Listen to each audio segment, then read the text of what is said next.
Assalamualaikum warahmatullahi wabarakatuh. Kami dari kelompok 1 akan memaparkan materi mengenai prinsip dalam strategi pembelajaran di kurikulum Merdeka. Adapun anggota dari kelompok kami yang pertama yaitu Aisyah Mulisa Araf, Mutmainnah, Siti Aisyah Nur, Munadia Yunadia, dan yang terakhir adalah Nining Nurjannah. Baiklah, saya akan memaparkan mengenai materi teaching at the right level, atau biasa kita sebut itu adalah pendekatan atau pengajaran yang sesuai dengan kemampuan dari peserta didik. Adapun pengertian dari teaching at the right level itu sendiri adalah pendekatan pedagogis yang memperhatikan persamaan level kemampuan berdasarkan dari evaluasi. Nah, ini adalah penyesuaian pengajaran dengan level kemampuan peserta didik, sehingga siswa dikelompokkan berdasarkan dari tingkat pembelajaran dari usia dan kelasnya atau tingkat pemahamannya. Proses pembelajaran peserta didik akan disusun yang mengacu pada capaian pembelajaran dan juga disesuaikan dengan karakteristik, potensi, kebutuhan belajar, dan tentunya berdasarkan dari profil belajar peserta didik tersebut. Dalam kurikulum Merdeka, sekarang ini ada yang sering kita sebut dengan capaian pembelajaran. Kita sering mendengar capaian pembelajaran, dan pada capaian pembelajaran itu sudah ditentukan oleh pemerintah. Namun, sebenarnya apa capaian pembelajaran itu? Dan setiap capaian pembelajaran dirumuskan per fase. Mengapa capaian pembelajaran tersebut harus dirumuskan per fase? Untuk menjawab pertanyaan yang di slide sebelumnya, sebenarnya capaian pembelajaran itu dirumuskan per fase. Ada yang melatar belakanginya, ini adalah bentuk upaya pemerintah untuk menyederhanakan materi ataupun konsep yang akan dipelajari oleh peserta didik, dan juga untuk membedakan dengan kelas setiap peserta didik per fasenya, sehingga ada fase-fase tertentu yang harus diketahui oleh pendidik untuk menyusun modul ajar ataupun perangkat pembelajaran. Dalam contoh seperti pada fase A. Pada fase A itu untuk kelas 1 dan kelas 2 SD. Jadi fase itu sampai dari A sampai fase F. Fase A itu tadi untuk 1 2 SD, dan untuk fase F itu adalah untuk kelas 2 dan kelas 3 SMA. Nah, sebelumnya telah dijelaskan mengapa capaian pembelajaran dirumuskan per fase. Apa sih itu capaian pembelajaran? Jadi, capaian pembelajaran atau yang biasa disebut CP merupakan kompetensi pembelajaran yang harus dicapai murid pada setiap fase perkembangan, yang dimulai dari fase fondasi pada PAUD. Capaian pembelajaran mencakup sekumpulan kompetensi dan lingkup materi yang disusun secara komprehensif dalam bentuk narasi. Capaian pembelajaran ini sangat penting menjadi landasan dalam pembelajaran, karena capaian pembelajaran digunakan untuk menentukan tingkat kerangka kualifikasi, menetapkan standar kualifikasi, menjelaskan program dan kursus, dan mengarahkan kurikulum, serta menentukan spesifikasi penilaian. Selanjutnya adalah menyesuaikan pembelajaran dengan situasi dan lingkungan belajar yang ada. Lingkungan belajar harus nyaman, aman, dan berpihak pada ekosistem pembelajaran. Lingkungan belajar harus diciptakan seideal mungkin untuk menunjang keterlaksanaan pembelajaran peserta didik. Tentu saja indikator keidealan tersebut berbeda bagi setiap sekolah. Namun, semua pihak yang ada dalam sekolah harus bekerja sama dalam menciptakan lingkungan sekolah yang dapat dijadikan tempat belajar dimanapun mereka berada. Guru juga harus senantiasa kreatif dan inovatif dalam mengelola dan memanfaatkan lingkungan belajar, sekalipun dalam keterbatasan, sehingga peserta didik dapat belajar dengan aman dan nyaman dalam kondisi apapun dan dimanapun. Menyesuaikan pembelajaran dengan lingkungan belajar yang ada juga dapat dimaknai dengan pembelajaran yang relevan dan kontekstual dengan kondisi peserta didik atau budaya yang dimiliki peserta didik, sehingga pembelajaran yang terjadi pun menjadi pembelajaran yang bermakna.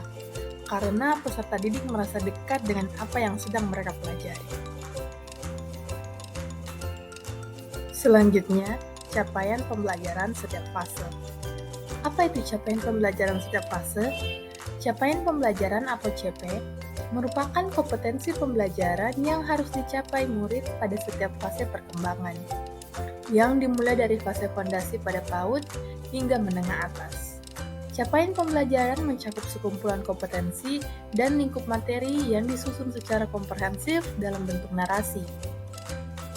Capaian pembelajaran untuk pendidikan dasar dan menengah terdiri dari 6 fase, fase A sampai fase F, disusun berdasarkan kompetensi yang harus dicapai peserta didik untuk setiap mata pelajaran. Pembahasan selanjutnya adalah cara membuat capaian pembelajaran. Nah, seperti yang kita ketahui bahwa capaian pembelajaran ialah suatu ungkapan tujuan pendidikan yang merupakan suatu pernyataan tentang apa yang diharapkan, diketahui, dipahami, dan dapat dikerjakan oleh peserta didik setelah menyelesaikan suatu periode belajar. Nah, dalam pembuatan capaian pembelajaran, format capaian pembelajaran ditulis dalam bentuk paragraf, sehingga keterkaitan antara pengetahuan, keterampilan, dan kompetensi umum terlihat jelas dan utuh sebagai satu kesatuan yang tidak terpisahkan dalam pembelajaran dan menggambarkan apa yang akan dicapai peserta didik di akhir pembelajaran. Nah, capaian pembelajaran juga merupakan hasil peleburan antara kompetensi inti dan kompetensi dasar dalam kurikulum 2013.